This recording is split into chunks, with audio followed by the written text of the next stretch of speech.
And the reason I even wanted to like really learn about AI and even talk about it is because I feel like in the Black community, we've always been like steps behind.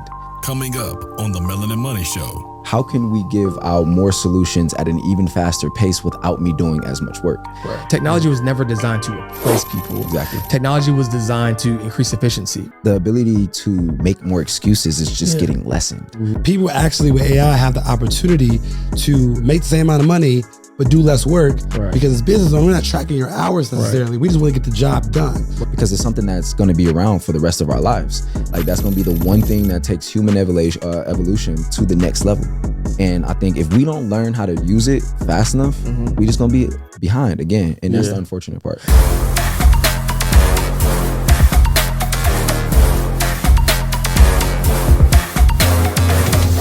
What's up, guys? Welcome into another episode of the Melanin Money Show. And just like every episode, we have an amazing episode for you all today. We're going to be talking to my brother's good friend and with the best in the AI space. Tez, what's good? What's good with you, brother? Bro, I'm blessed. How are you? I'm blessed, man. Happy to have you here. Well, we're definitely glad to have you on the show. Carter has spoken very highly of you. Says you bring a lot of value. And I've seen some of your ads. I'm like, okay, yeah, got some game, got some sauce. Okay. He had an ad where he's talking to himself. He got an ad where AI is talking for him and he didn't even create the ad. Dope. This man's crazy. But before we get into that, you know what I'm saying? Tez, just give us a little bit of background, man, who you are and a little bit about, what you do, but what the journey of, because I know you have an amazing story, so I don't want that to go unseen on the audience. So just give us your background, your story, man, how you got here. Absolutely. First, I want to give you your flowers, bro. I'm big on giving people their flowers while they're still here. So definitely got to commend both of y'all. Black men giving the game out, really trying to pave the way for other people to, obviously do something successful for themselves so they could take care of their family, because that's the most important part. But for those of you guys who don't know me, my name is Dontez Akram. I go by the real Tez, 24 years old from Cleveland, Ohio. And really my story started when I had my daughter at 18. I feel like that was like the catalyst moment in my life where I had to define who I was as a man. I didn't really have my dad there all the time. I was raised by my mom, uncles. And for me, it was really big to just be a man. And like, I never was the type of person, even when I was younger, if I failed, I never blamed nobody else. I always said it was my fault. So I always carried this weight of the world on my shoulders, but it pushed me to be an even more significant man in that sense at a younger age. But at first, when I first got out of high school, my daughter was born. So there was no college, there was none of that stuff. It was 2.6 GPA. I had the choice to go to college, but it was like, do you want to be a dad or do you want to go be a student? And I was like, I'm gonna choose the dad route. So I picked up a job. I was working at a factory, making 10 an hour. And at the time I was sleeping on the floor in Section 8 because my mom kicked me out the house. So life got rough and I had a daughter, a newborn. So I'm trying to figure out, what do I do? And that's when one day I just was like, you know what? I need to find a side hustle. And I was big on I never wanted to be a business owner. And it was just I just need to figure out something. I was just a lost high school person, Yeah. And that's when I started selling do-rags. So I started going to a beauty supply store. So most people don't know, I used to live in Egypt for 4 years. Oh, wow. Yeah, I lived in Egypt. Yeah, so I speak Arabic, I'm Muslim, Really? Yeah, so most people never knew that. But okay. I saw you doing Ramadan, bro, and I was like, yeah, he a better man than me, bro. On vacation, doing Ramadan, man, it was tough. It was crazy. But for the most part, man, I have built a really good relationship with a guy who owned a beauty supply store. And, a lot of them are Arabic. So it was really easy for me to build a connection with him. And I think one of the first things he noticed is that I was Black. I came in there and I spoke Arabic to him because I heard him speaking Arabic to one of the other people who worked there. Gotcha. And I started buying these do-rags. And at the time, I only bought 5 or 10. And I didn't have no type of social media following. I was just posting on my story just to try to get somebody to buy these do-rags off me so I could make a profit. Yeah. So I was buying them for $3. I was selling them for $5, but I was delivering them to people. So I was charging between $5 to $15 for delivery. And that's where I was able to make my profit. Gotcha. And then eventually we turned it into a business called Snaggerag.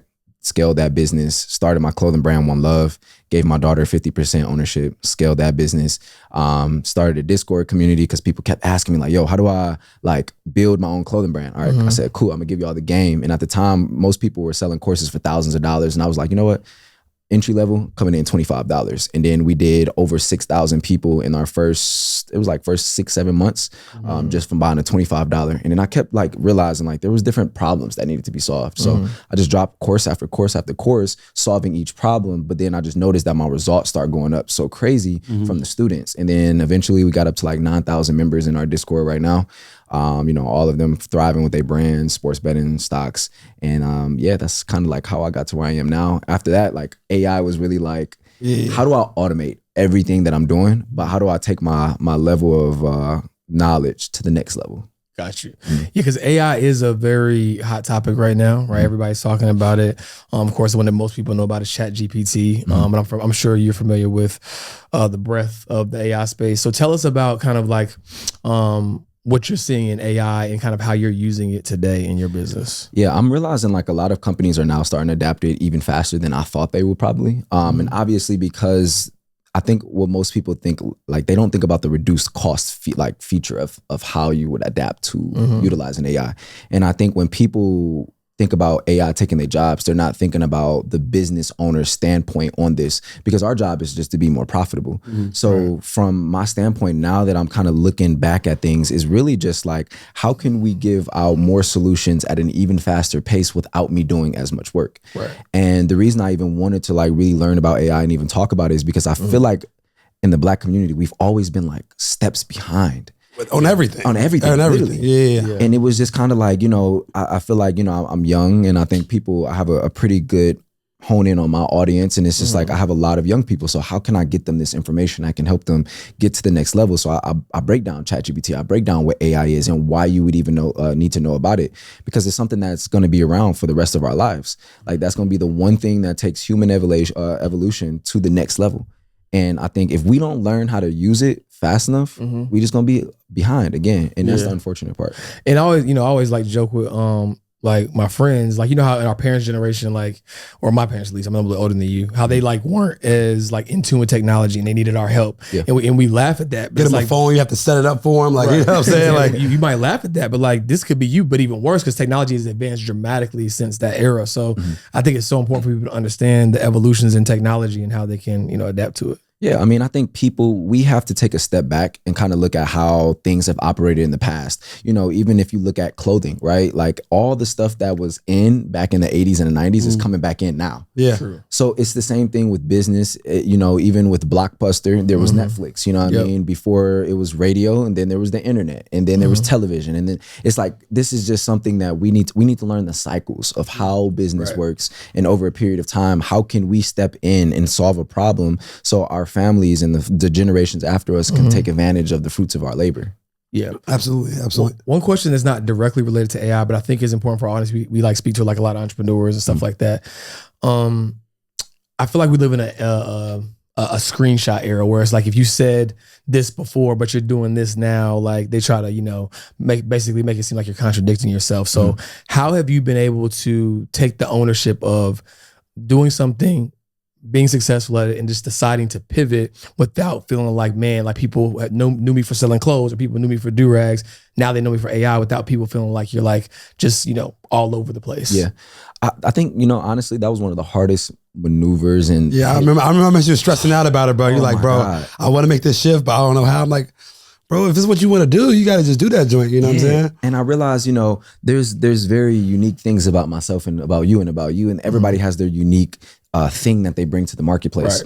And I think for me, I just realized like, there's only certain things that I can do and I can say and I can present. And regardless of the opinions of the masses, it really doesn't matter, because if I'm doing what makes me happy, and if I'm doing something that's moving the needle for my community, whoever's saying anything negative, you're not contributing as much. So I can't really value what you say.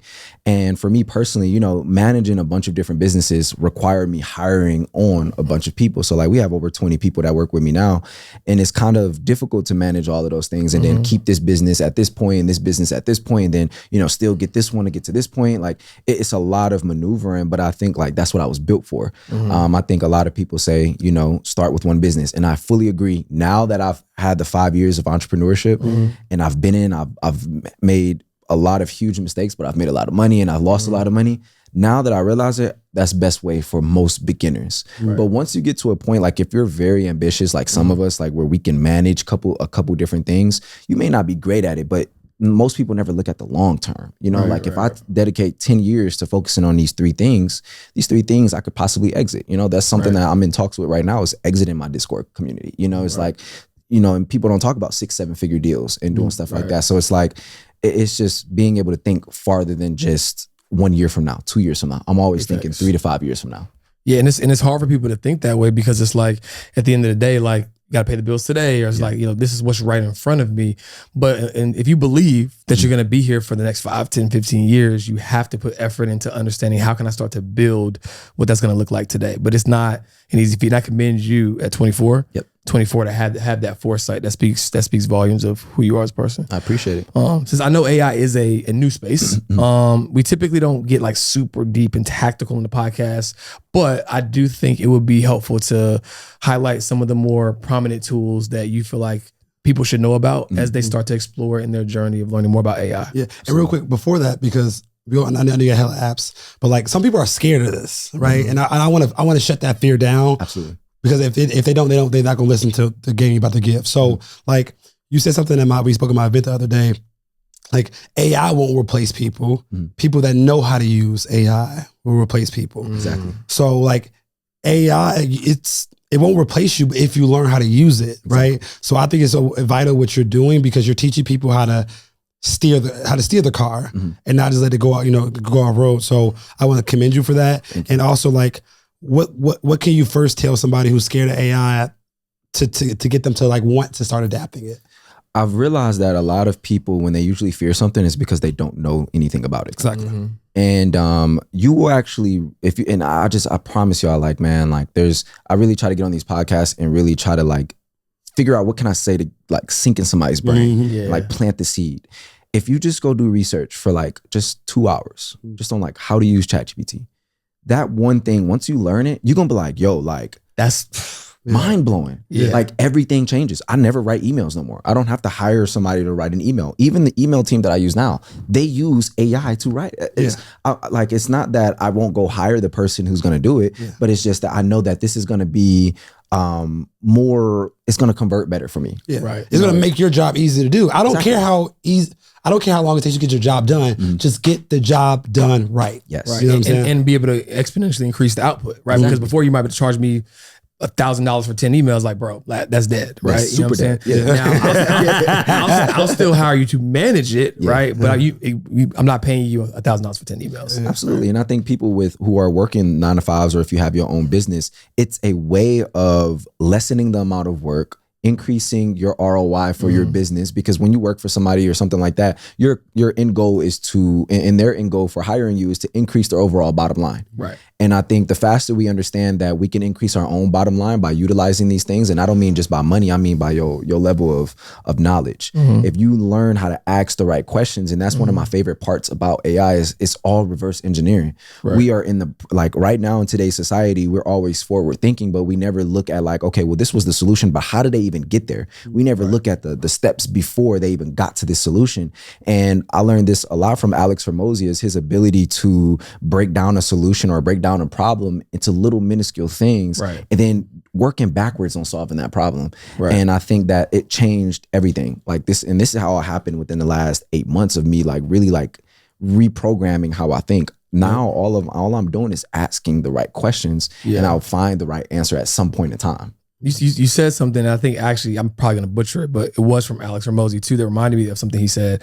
He was like, because you said just take 2 hours, right? So it's like most people just never take that first hour. So it's like it didn't take you 5 years to learn it. It just took you 5 years to start that first hour. And so that's the key. But no, I just thought that was key, because so many people just think things are so hard and they don't want to touch on or do it, but just sit down and explore it. You know what I mean?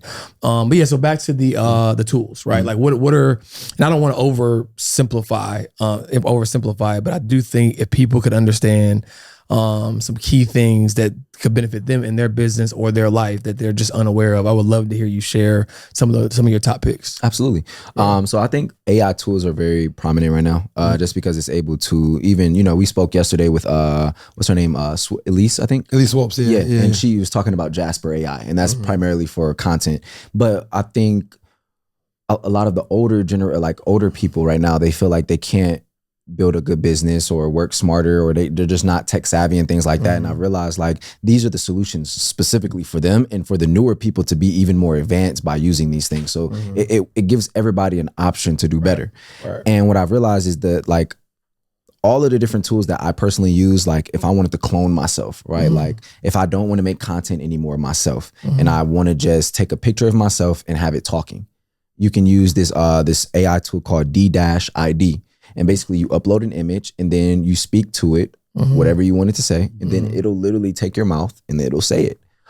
Even with like Photoshop, you know, every company right now, Microsoft, Adobe, like everybody is actually utilizing AI within their business because it enhances how people are able to get the outputs, the results that they want. And, you know, even with like Photoshop, being able to select a portion of an image and then type in what you wanted to have in that image, and then it automatically pops up. Like that's game changing for designers. That's game changing for people who do photography. That's game changing for me. If I wanted to be at Drake's house one day, I could put it in Drake's house. You know what I mean? Yeah. But that's it's crazy. Just it's a layer deeper. But there's so many of them, like logo AI. If you don't know how to really make logos, you don't want to pay somebody on Fiverr. You know, even if you look at freelancers, the prices are starting to significantly change now. You're not getting paid the same because AI has made it so easy for people to get those things. And I think the thing that people don't get about technology advances is market efficiency. Yeah. Right. Like TVs used to cost more than they cost now. Absolutely. You know what I'm saying? It's because like at the time it took so much to make it. And so it's better for the consumer when technology, but the consumer is the one that's scared of it. It's like, no, like this can actually be more beneficial for you if you understand the power of this evolution. Absolutely. I mean, there's so many, like I every time I find a new AI tool, I just put it in my notes. Cause like I might not use it now, but throughout the next 3 years, it's a high probability that I'll probably use it. Yeah. And there's so many. So like there's Xod, you know, you can have AI run your Facebook ads for you. Like out of all the people who are charging thousands of dollars in percentages, thousands, literally. Yeah. And people don't have that right now. Yeah. And it's like, I had to realize like I have to give the information to them because they don't have it. You know, Xod, I think they charge like $150 a month. And this is by, you know, this is no promotion or anything like that, but this is just game, just to give people. Yeah. It's $150 a month and they run the ads for you. You tell it the budget, you give it the creatives, and it'll turn off the ad sets that aren't supposed to be. Sheesh. Yeah. It makes the job easier for you. So it's like the ability to make more excuses is just getting lessened. Hey, aren't you tired of buying courses in those emotional states when you want to get a result, but then you actually don't do anything with the course? Do you know on average, the completion rate for a course is about 2%? But here's the thing, it's not entirely your fault. The problem is you buy the course, but you don't have access to the source who actually created it. See, that's why we're doing something different. With the Melanin Millionaire Club, you're not just gonna get access to courses, you'll get access to the people who created it so you can get your questions answered. Because it's not just about learning, it's about taking that information so you can start earning. So the Melanin Millionaire Club is gonna give you access to courses, but not just that, it's an entire university of information. We have financial flicks, we have hundreds of previous recordings, but more than that, y'all, we have an amazing community of people just like you who are trying to become a first generation millionaire. So like GA said, like you can survive without community, but you can't thrive without community. So this is the place you need to be, right? 100%, because here's the thing. If it was just about information, we'd all be billionaires with six packs. So that's why every single Monday, we're gonna set the tone for your week with Melanin Millionaire Mondays, where our entire community is gonna meet up. The energy is gonna be high. We're gonna set the intention for what we're gonna execute on so we can move the needle forward, and Carter and I and the rest of our team can keep you accountable. So that's enough information. You see the rest in the club. All you gotta do, click the link below, sign up, and start your journey to your first millionaire year. Let's get it. Let's go. You know what also I think it'll do is it'll create a meritocracy. So for example, I'm a people person, relationship guy. Like I like my team, like, you know, and so it's like, I'm never gonna see an AI tool and be like, oh, found this AI tool, you're gone. It's always gonna be like a, hey, here's this market efficiency. At the end of the day, this is the outcome I would like to have happen. If you can match it, I'll still pay you, honestly, because I just want the outcome. For me, it's not that much about profitability unless it's like killing my bottom line, right? So I'll give you a chance to match the outcome or leverage it to improve our business. But if you can't, like, it would be crazy. Like it would be crazy of me to not consider using AI, right? Yeah. And so I think just giving people opportunity to improve their skills or understand how to leverage AI so that it can be a win-win for everybody. Because at the end of the day, as business owners, we just want to be more profitable. We want to increase our bottom line. We don't want to fire or cut people, but it just has to make sense. Yeah. And one thing that Alex Hormozi was talking about, him saying, and I love this. He said he challenged all of his team members to find 3 AI softwares that could possibly replace you. All of them, assistant, team, ads, whatever. And everybody found the 3. They were like scared that he was going to fire him. He said, no, now use these tools to do your job better. Yeah. I don't care how many hours you work. Like, right, to get the job done. Now, so like the people that are scared of it, you might be able to find tools that can make your job easy. Because again, somebody still needs to manage it. Yeah. Somebody still needs to work it. So like people actually with AI have the opportunity to make the same amount of money, but do less work because it's business owner. We're not tracking your hours necessarily. We just want to get the job done. And it might be able make more. You might be, because now you're doing your job better. You might deserve a raise now. Right. You know deserve a raise or leverage the AI to optimize what you're doing, which creates more profit. Yeah, exactly. Right. But you just can't be scared of it. Yeah, you can be. I mean, and that's what I've realized is the biggest thing right now is we're so scared of it. Yeah. You know, people think AI, iRobot. And as funny as it sounds, and you know, it sounds really funny when you say it. We ain't that far away from it. But we really not that far away. You know, you got to really start looking at the ethical standpoints of this when you start really doing research outside of bottom lines and all of that stuff, and you start looking at things from like a ethical standpoint. Right. It's like, you know, what do you do if somebody ends up creating a fake video with Joe Biden saying we're going to war with Russia, and then that gets over there, and then they take it, Seriously. and then they we are cool. We gonna hit first. Yeah, right. You start whole wars. It's the same thing with the stock market. You know, they took an image. Oh yeah, I saw that. Of like they took an image and it was like I think it was a plane. Like crashed into the Pentagon or something like that. Yeah, it crashed into the Pentagon. The market dropped. I think it was like I can't remember exactly what. I think it was 3-4%, and it was like something like that. Yeah, it was like off of an image on Twitter. But the problem is media. You know, media controls a lot of the narratives. So when they take an image and they don't do no back research because they just want to instill fear in you. Yeah. So when they just throw it up there, you're scared. Now the market's scared, and you know what they say: when you fear, you sell. Right? So it's just common things that we just got to be looking at. Like, whoa. Yeah, I think every new technology creates a new problem that has to be solved. But the rate at which technology accelerates, we have to figure out how to speed up the solution, right? So when the car was first invented, it took them 75 years to invent the seatbelt, right? We can't do that now with the internet. We can't wait 75 years or even 7 years sometimes. But my personal opinion is I think that like decentralization of media was a good thing, right? Because there was no gatekeepers, but it created the problem of fake news. It created the problem of what you just said. So what I think AI and blockchain technology are going to be able to do is now we're going to have to figure out a way to automate authenticity as it relates to this, because the speed at which this news is going to happen with the advancement of AI is going to be too fast, right? Even now with just regular social media, fake news gets spewed too quickly, right? So imagine with AI how real that will become. So my personal prediction is that I think there's going to be an inflection point between AI and some type of verification, whether it's blockchain or whatever the case may be, that will help solve the decentralized media problem in terms of authenticity. And I think that will be a good thing that comes from it all. I think we've seen a form of it with Twitter and Instagram doing the verification. Because there were so many fake pages. And that's just one layer of it. Right. But I do think, again, blockchain is so like, and this is why I give a lot of credit to 19 Keys for really being that forward thinker, really getting people hip to these things in our communities a lot faster and really just being a thought leader. After doing a lot of research myself, the blockchain is something that we're going to have to use. It's not if, it's just a matter of when, right? You know, and like what you do with the dollar, I don't even feel comfortable keeping a whole bunch of money in the bank. You know, right now, I think it's in Canada right now, they won't even let you take out more than $1,000 of your own money. So at that point, what do you do? Right. It's crazy. You have to transfer it somewhere. And that's why cryptocurrency is so important, is because not because you can trade it and do all of those things. No, it's because you have ownership of whatever you've been able to produce. Right. So if you sell a company, not only are you going to get not only is it going to be put on the blockchain, and then it can be authenticated, right? But on top of that, right, you have the information there. You can go back and backdate it to this one thing.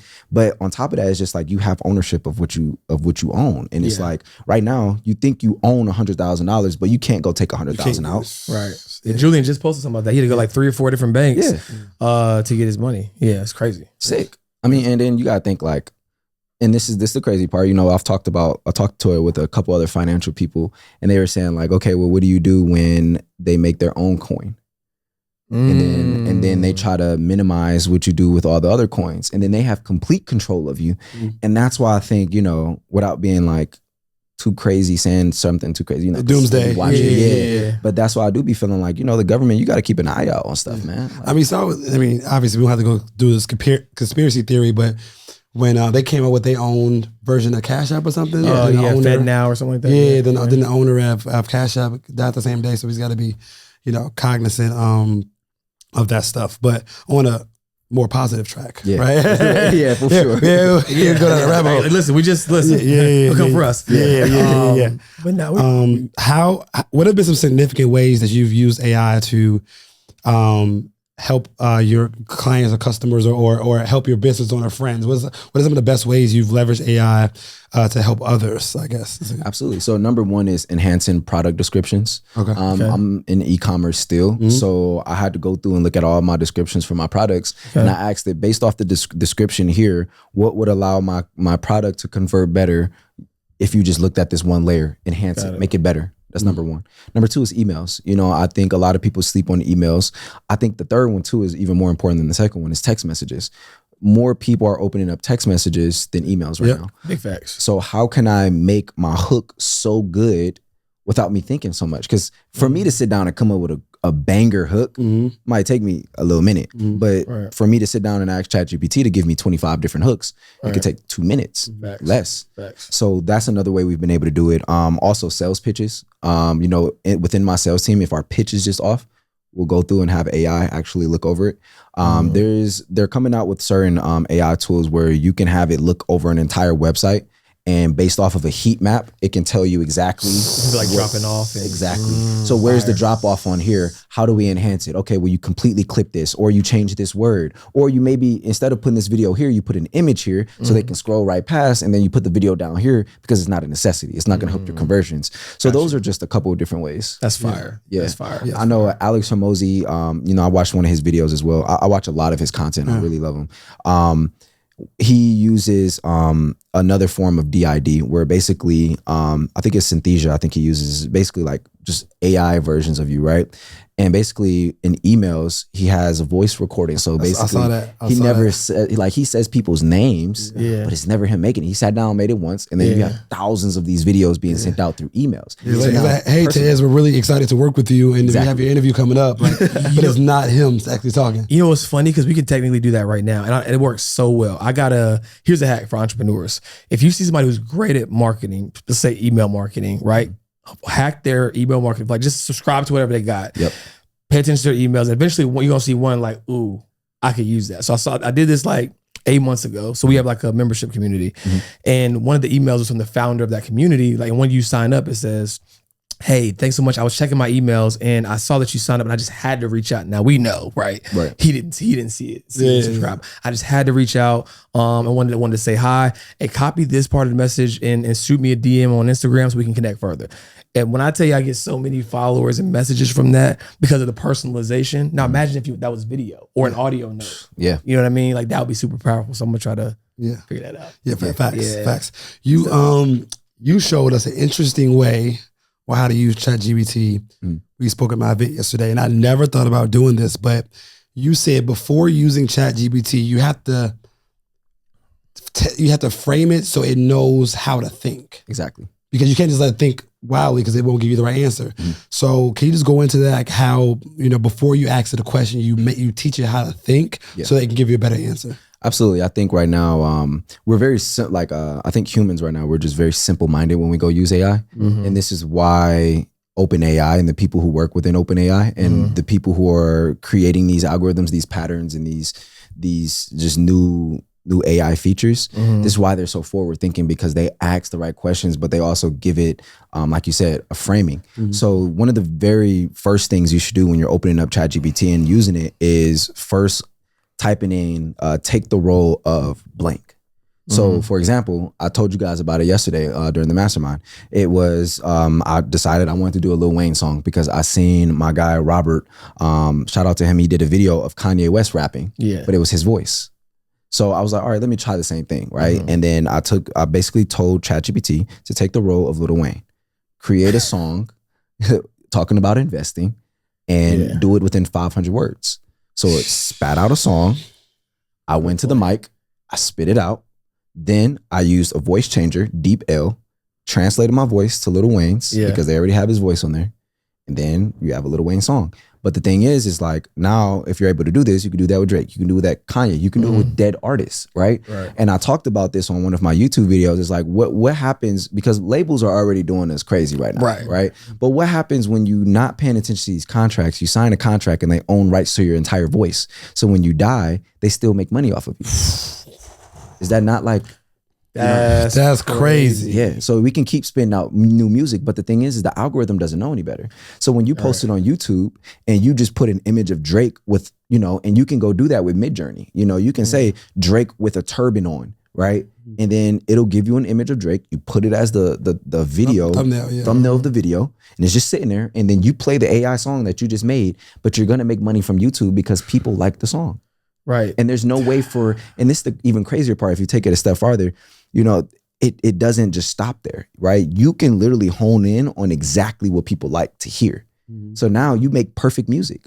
What happens when you make perfect music? You get audiences of people who subscribe to you, who want to watch you, who want to listen to more of the stuff you drop. And then you start going viral, right? You could post those videos, a little snippet on TikTok, it goes viral, send them to YouTube, and then they watch the YouTube video, they like it, and now you make ad revenue and you make money based off of the ad revenue on the video. Because there's already so many faceless YouTube channels, right? Exactly. A lot of it. Shout out to David. Shout out to David.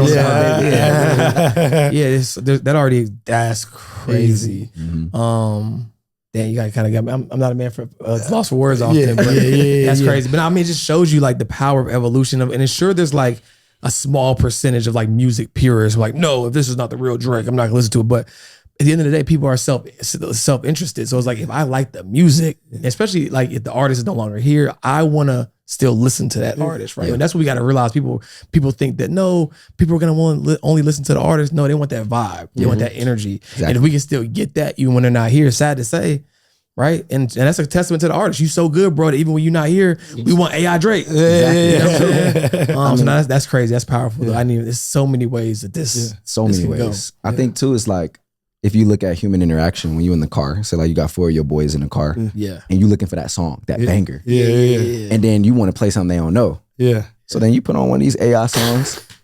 Oh yeah, this that new Drake. What you talking about? He going to surgery? They're all in there bobbing. They all rocking with it. But it's human interaction, and that's why I always tell people the goal of OpenAI and these algorithms and AI is to mimic human behavior, right? And to allow it to basically compact what we know from information online and patterns and numbers and things like that, right? Compact it and then give us the best of the best. Right. So it's just a series of inputs and outputs. How many questions and problems do I have?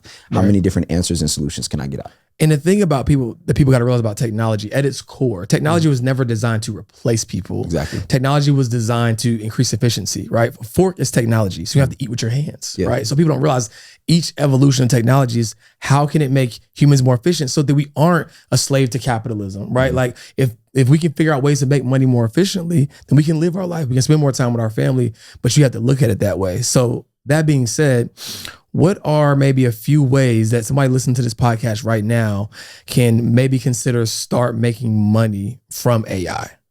I would say one of the most important things is like obviously services right now, because there's a lot more new entrepreneurs coming into the space, and we have the tendency of not wanting to do a lot of work, and that's perfectly fine. You want to get your time back, but you have to pay somebody. Right. So I think what we need to do is figure out how can we be that somebody, or how can we create innovative ideas that would allow us to exit companies later down the line. You know, from creating designs using Midjourney, using all of these different AI tools, to being an email servicer, and just really, instead of, you know, that could be one of your selling points. I know how to use AI. I can create amazing emails, but even better, what I'll do is I'll dissect every email that you've sent before. I'll look at all the conversion rate. You tell me all of that. Hire. I don't want to do it. So you just sound really smart, but those are things you have to take time out to go learn. But also, you know, using there's AI YouTube extensions and summaries. So basically, I talked about this yesterday as well, is we want to consume a lot of information, especially the young folks, because we just want to find the information. We just want to be more knowledgeable. We want to make more money. And one of the things you can do is with this summary extension, you basically you open it up under YouTube, you download it, and then any video you watch, it compresses everything within that video within 2 minutes of words. So now you can dissect multiple different videos just from words, but you can get all the information, the most important ones right then and there. So it allows you to get smarter even faster. So I think it's just really, how can we create solutions for other business owners? How can we be so innovative that these companies need us, not just want us? But I think it's also important, even what Bees is doing, you know, cybersecurity and anything in the tech space, AI, healthcare, like even with Apple, you know, having the watches that detect your mental health. You know, that's stuff that we just, you know, don't really talk about. Which could be extremely helpful with, you know, the current state of that environment, man. That's huge. So with you being 24 years old, so much wisdom, have been in a few different industries. What do you feel like is next for you? Obviously, you've, you know, leaned into the AI space. I'm pretty sure you want to go further into it. But what do you feel like is next for you at this point in your journey? Absolutely. I think you know, for me, I'm 24.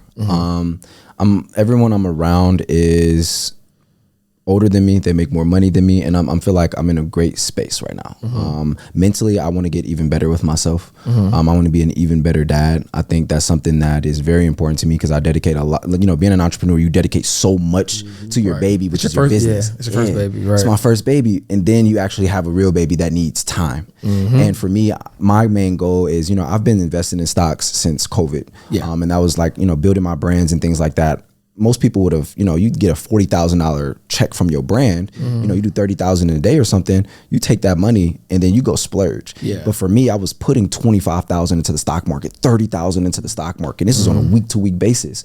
And you know, for me, I built up a passive income, a dividend portfolio where it pays me well. So one of my biggest goals right now throughout the next 5 years is to just accumulate so much passive income and in assets that I can do whatever I want, whenever I want, without having to be on social media. So if I wanted to go duck off on an island, I'm going to duck off because there's nothing holding me back. And I want true freedom. I think entrepreneurs, we work harder than people who work. It's not even close. Not even close. It's not even. And sometimes we forget, like, again, there's seasons, right, of grind when you're trying to like get things to the next level. But we can't forget the fact that life is meant to be lived. Exactly. Right. If you have a daughter, you want to spend time with your daughter. If I have a son, he's 15 months now, he's all over the place. I want to spend time with him. Right. Exactly. And just not forgetting that. I think that's one of the biggest gifts of AI, right, that people might be overlooking, is how can we leverage that to get more of our time back to do the things that really matter in life. Absolutely. And so one of the questions we like to always ask our guests, because it's no secret that our brand is here to super serve people that look like us, not to exclude anybody else, but just help our people get access to information like this that they didn't know before. What does being a melanin millionaire mean to you? Man, I mean, I think it's deeper than just being a millionaire. I think millionaire is a status that's gonna come and go. You know, we think now millionaire, I mean, millionaire is just like a 6-figure earner. You know, that's what it feels like. I mean, you got to be a multimillionaire. You got to be an 8-figure earner. You know what I mean? And to me, being a melanin millionaire, I think is just being somebody who's wise enough and also has enough humility to realize that I'm great and where I came from is important, but I have to also extend a hand back to the community that actually helped me get here. And then obviously, you know, being black, it's amazing. I mean, I ain't gonna lie. No disrespect to nobody else. I love being black. I wouldn't change anything about me. And this is, again, such a powerful thing that y'all are doing. You know, people need to have this information, and you know, we need to talk more about assets. And one thing I've realized is that in our households, in our family households, we don't talk about money. I think there was until I started really making money when I was younger, and that wasn't even real money. That was like money that were to the point where my mom was like, "Yo, what's going on?" Like that was the only time I talked about money. So we need to make it a core common conversation that we have. And even like when it comes down to our own ethics and what we stand on within our family. So right now, like I'm creating a book that is an Akram book. Nobody else can have access to this, but every generation will have to read through this book because this is what we stand on. You know, you don't do these types of things. This is who you are. This is what your last name means. If I were to die, my daughter, thank God, is a trust fund baby now. So now that you have your own trust, this is what we do with our money. If anything were to ever happen, you can't touch this. You can only utilize what you get from the dividends, what you get from the monthly payments. So again, that's why rental properties is something very important to me now. How can I get you paid every single month, guaranteed, and take advantage of appreciation and take advantage of the taxes? Right. But let's pause there, because if not, thanks so much for coming on and sharing these gems, bro. Again, you're one of the few people in the space who are leaning in and highlighting, you know, what AI means and how we can benefit from it. So if y'all like this episode, make sure that you like, subscribe, leave a comment. Follow him. We'll put all that information in the show notes. And until next time, Peace. peace.